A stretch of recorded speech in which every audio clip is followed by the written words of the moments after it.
أعوذ بالله من الشيطان الرجيم.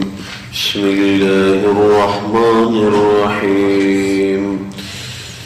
الحمد لله رب العالمين الرحمن الرحيم مالك يوم الدين. اللہ تبارک و تعالی نے سورہ فاتحہ کو نازل فرمایا.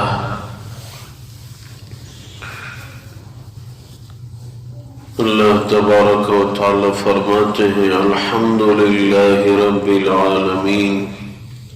ہر تعریف ثابت ہے اس اللہ کے لیے جو کہ تمام دنیا کو پالنے والے ہیں. الرحمن الرحیم، مہربان ہے دنیا میں کافر مسلمان سب پہ. الرحیم، مہربان ہوں گے آخرت میں صرف مسلمانوں پہ. مالک یوم الدین، بدلے کے دن کا مالک ہے. ایاک نعبد و ایاک نستعین، اے اللہ ہم آپ کی عبادت کرتے ہیں اور آپ سے مدد مانگتے ہیں.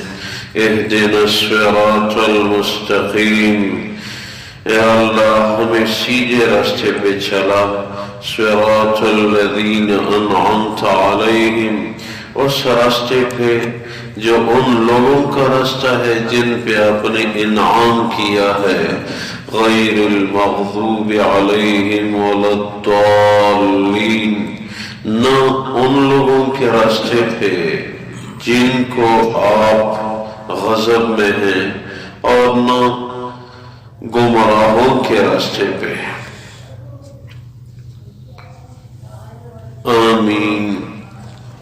آمین کا معنی یہ ہوتا ہے کہ جو کچھ میں نے سنا یہی میں بھی کہہ رہا ہوں. اس سورت کا نام ہے سورۃ الفاتحہ. فاتحہ فتح یفتح سے ہے بمعنی کھولنے کے. اس سورت کو سورہ فاتحہ اس لیے کہتے ہیں کہ فتح یفتح بمعنی کھولنے کے ہیں. قرآن جیسی ہی کھولو گے تو پہلی سورت یہی ہے. اسی کے ساتھ قرآن کھلتا ہے، اس لیے سورت کا نام سورۃ الفاتحہ رکھا گیا. حدیث مبارکہ میں سورت کا نام سورۃ الشفا بھی ہے کہ اس سورت میں شفا ہے. جو بھی تکلیف ہو مرض ہو پانی پہ 3 دفعہ یہ سورت تلاوت کی جائے تو وہی پانی پیا جائے. اللہ تبارک و تعالی شفا عنایت فرمائیں گے. اور اس میں دم بھی ہے. ہمارے بڑے استاذوں میں سے جو فرمایا کرتے تھے سورۃ الفاتحہ 3 دفعہ پڑھو اور 7 سورہ اخلاص پڑھو. جب ایاک نعبد و ایاک نستعین والی آیت پڑھتے ہو تو آنکھیں بند کر کے اس مرض کا تصور کرو. مریض کو جو تکلیف ہے تو ایاک نعبد و ایاک نستعین والی آیت پڑھتے ہوئے اس مرض کا تصور کرو. 3 دفعہ یہ سورہ اخلاص سمیت پڑھو اور کف کرو. اللہ تبارک و تعالی شفا عنایت فرمائے.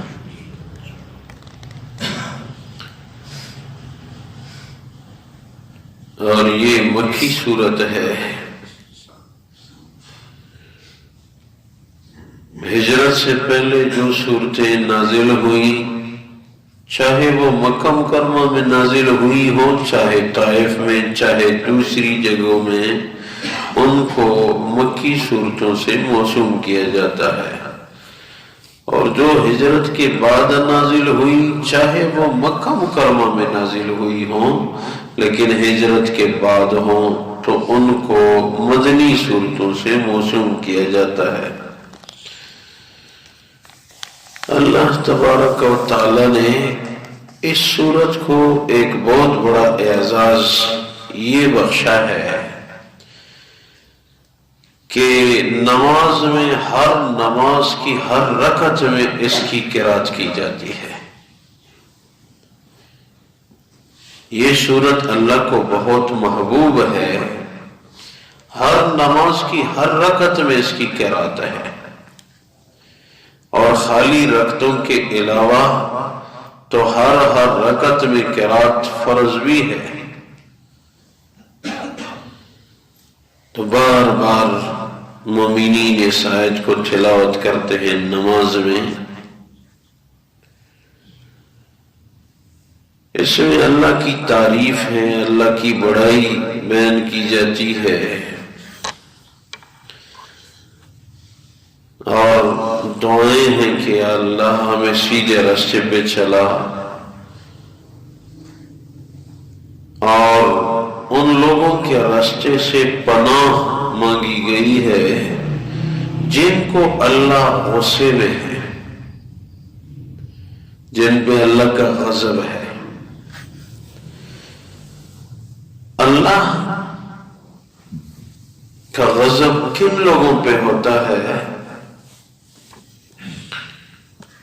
ان میں سے دو قسم کے لوگ خاص طور پہ ذکر ہے مفسرین کے ہاں۔ ایک جو اللہ کے فرضی احکامات کا خیال نہیں رکھتے،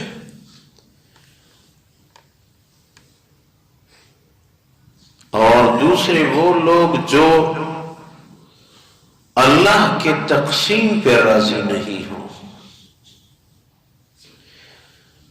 اللہ کے تقسیم پہ کون راضی نہیں ہے؟ ہم تو سب کہتے ہیں ہم اللہ کی تقسیم پہ راضی ہیں۔ جو حسد کرتا ہے اس سے یہ معلوم ہوتا ہے یہ اللہ کی تقسیم پہ راضی نہیں ہے۔ اللہ نے فلاں کو نعمت دی ہے، یا اللہ یہ نعمت اس سے لے لینا، مجھے ملے نہ ملے اس سے لے لینا، یہ اللہ کی تقسیم پہ اعتراض ہے۔ بس اللہ نے اس کو دیا ہے، آپ کو نہیں دیا، اللہ بہتر جانتے ہیں، یہ اللہ کی تقسیم ہے۔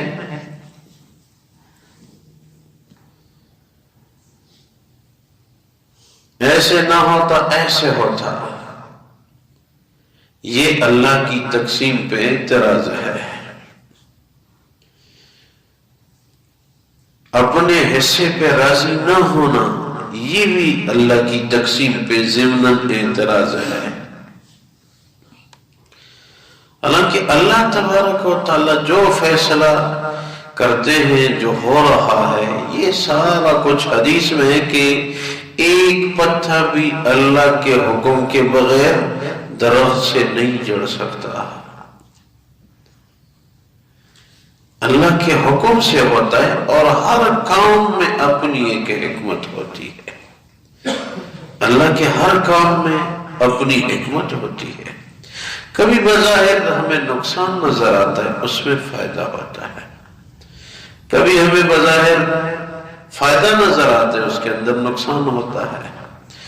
اللہ کے فیصلے جیسے صادر ہو رہے ہیں اس میں خیر ہی خیر ہے، ہمیں سمجھ آئے یا سمجھ میں نہ آئے، بس یا اللہ آپ کے فیصلوں پہ صبر، یہ مزاج بنانا چاہیے، جس کو ہم شریعت میں کہتے ہیں رضا بالقضاء، مومن کی پکی نشانی ہے۔ مومن کی نشانیوں میں سے ایک نشانی یہ ہے کہ تکلیف مصیبت مانگے گا نہیں، لیکن جو کچھ ہوا، کوئی تکلیف پہنچی، مصیبت آ گئی، بس میرے رب کے فیصلے کے بغیر نہیں ہو سکتا، جب میرے رب کی طرف سے ہے کوئی بات نہیں، میں اس کا بندہ ہوں، وہ میرا اللہ۔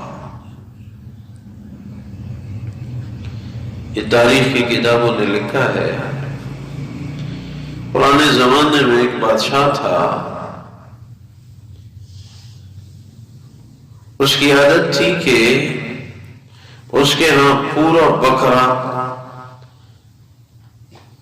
وہ پکایا جاتا تھا اور پھر اس کے سامنے رکھ کے اپنے وزراء سمیت سب چھریاں لے کے اپنی طبیعت کے مطابق جہاں سے چاہتا گوشت کاٹتا اور کھاتا۔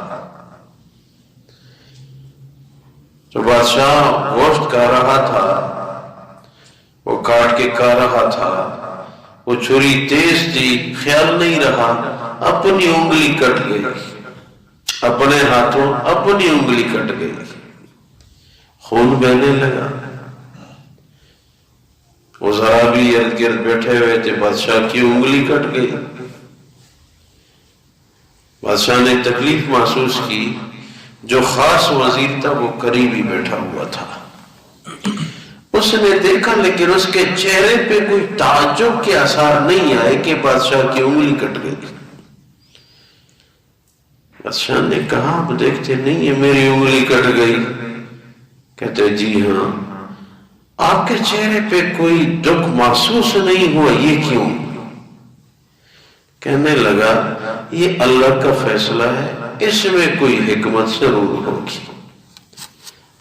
بس اللہ مصیبت ہم مانگیں گے نہیں، جب آ گئی بس یہ اللہ کا فیصلہ ہے، اب برداشت کرو۔ بادشاہ غصے ہوگا، حکم صادر فرمایا اس کو جیل میں بند کر دو، ابھی کھانا چھوڑ کے جاؤ۔ وہ فوراً روانہ ہوا۔ بادشاہ نے پھر آواز دی کہ اب پہلے مجھ پہ تکلیف آ گئی، اب تو آپ پہ مصیبت آ گئی، جیل جا رہے ہو۔ کہنے لگا اس میں کوئی حکمت ہوگی، بس جب کوئی حکمت ہوگی تو جاؤ جیل میں، ٹھیک ہے، اس کو بند کرو۔ کتابوں میں لکھا ہے چند دنوں کے بعد بادشاہ شکار پہ نکلا، شکار کا شوقین تھا، صحراؤں میں شکار کرتا رہا، اپنے وزراء وغیرہ بھی ساتھ تھے۔ ایک جگہ بادشاہ پہ شیر آ گیا، تو شیر کی عادت ہے کہ پرانا گوشت نہیں کھاتا، اس کی انگلی پہ پرانا خون جمع ہوا تھا، جس کی بو کو سونگا تو بادشاہ کو چھوڑ دیا، اس کو اپنا شکار نہیں بنایا۔ بادشاہ نکل آیا، آ گیا، اپنے ساتھیوں سے ملا، واپس آیا، دل میں کہنے لگا وہ میرے وزیر نے جو کہا تھا کہ اس میں کوئی فائدہ ہوگا، واقعی وزیر کی بات بڑی سچی تھی، مجھے فائدہ ہوا۔ اگر میری یہ انگلی کٹی ہوئی نہ ہوتی تو شیر مجھے اپنا شکار بنا لیتا۔ یہ آدمی بڑا عقل مند ہے جو میں نے جیل بھیجا ہے، اس کو جیل سے رہائی دینی چاہیے اور کچھ انعام دینا چاہیے، یہ بڑا عقل مند آدمی ہے۔ واپس آیا، حکم دیا اس کو لے آؤ۔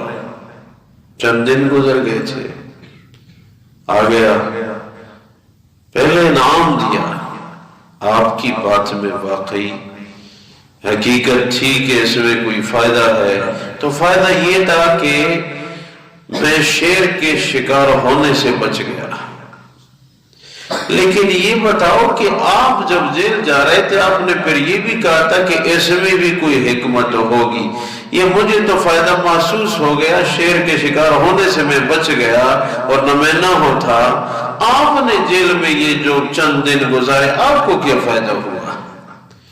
اس نے کہا بادشاہ سلامت، مجھے یہ فائدہ ہوا کہ آپ تو مجھے کھانے میں بھی ساتھ بٹھاتے ہو، ہر جگہ مجھے ساتھ رکھتے ہو، تو جنگل میں بھی میں ساتھ ہوتا تو آپ کو اپنا شکار نہ بناتا، تو میری انگلی تو کٹی ہوئی تھی نہیں تو مجھے اپنا شکار بنا لیتا۔ تو جب آپ نے مجھے جیل میں بند کیا تو میں وہ شیر کے شکار سے بچ گیا، یہ حکمت تھی۔ بادشاہ نے دوسرا انعام دیا کہ واقعی عقل مند ہو، اور پھر فیصلہ صادر فرمایا کہ جس کو بھی جو مصیبت پہنچ گئی، مصیبت مانگو نہیں، لیکن جب کوئی فیصلہ ہو گیا بس اس پہ پھر صبر کرتے رہنا، اس میں کوئی فائدہ ضرور ہوتا ہے۔ تو رضا بالقضاء یہ بھی ایک ضروری چیز ہے۔ تو اکابر علماء لکھتے ہیں کہ اللہ کن لوگوں کو غصے میں ہے؟ نمبر 1 جو فرضی احکام کے انکار کرنے والے ہیں، اس پہ عمل نہیں کرتے۔ نمبر 2 جو اپنے حصے پہ راضی نہیں ہے، ان کو اللہ غصے میں ہے۔ میں نے تقسیم کی اور آپ میری تقسیم پہ راضی نہیں ہیں، اس لیے تقسیم پہ یا اللہ ہم راضی ہیں۔ حضور کی مبارک ذات کا بیٹا ابراہیم وفات پا گیا، روتے روتے کہہ رہے تھے،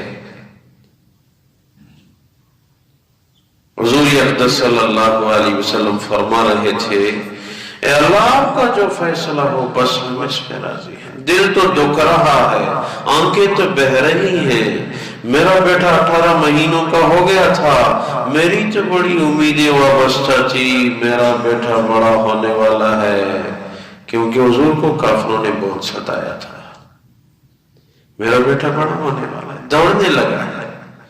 لیکن جب آپ نے لے لیا ہے اللہ، بس آپ کے فیصلوں پہ صبر ہے اللہ، آنکھیں بہ رہی ہیں، دل اداس ہے، لیکن یہ اللہ آپ کے فیصلوں پہ صبر ہے۔